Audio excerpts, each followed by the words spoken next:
basilique Saint-Marc, à Venise, on voit des formes triangulaires appelées pendentifs à l'appui de la coupole. Ces structures ne sont pas là pour servir de décor adapté à des représentations bibliques. Elles résultent de contraintes géométriques. Mais dès lors, ces surfaces sont disponibles et peuvent être décorées.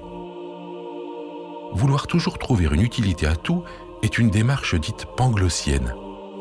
Pangloss est un personnage inventé par Voltaire dans Candide qui disait que tout est pour le mieux dans le meilleur des mondes. Il ajoutait que les nez ont été faits pour porter des lunettes.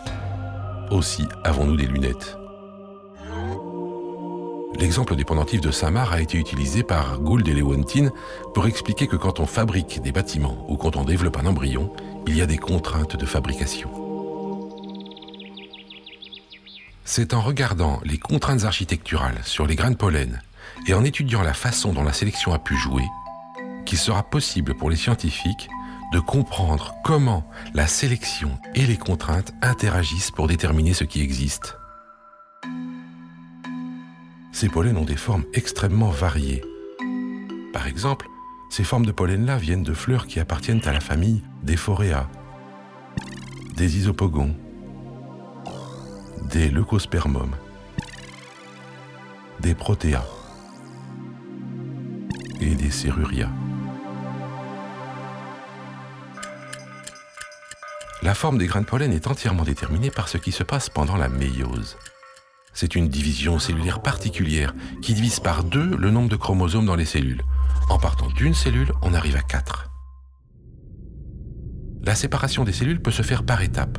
Une paroi se forme, puis 2 autres. Ou bien de manière simultanée. Les parois se forment en même temps. Dans ce dernier cas, selon la disposition des cellules, il y aura 4, 5 ou 6 plans de division.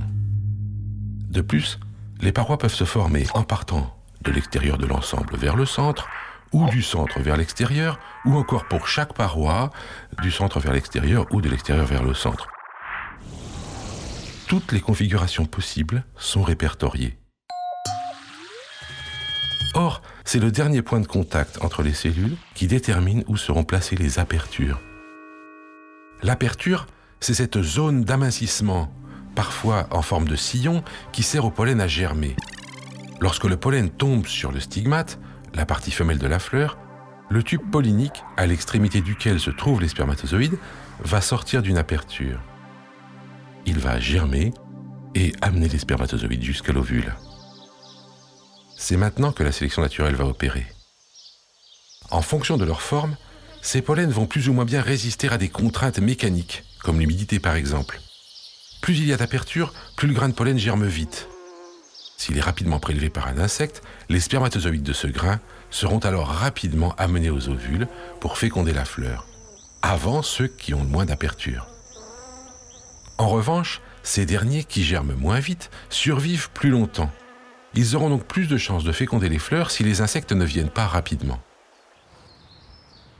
Certaines fleurs ne produisent qu'un seul type de pollen, mais d'autres doivent leur succès au fait qu'elles produisent simultanément différents types de grains de pollen. Pour les évolutionnistes, toutes les formes existantes sont le résultat de compromis. La perfection n'existe pas.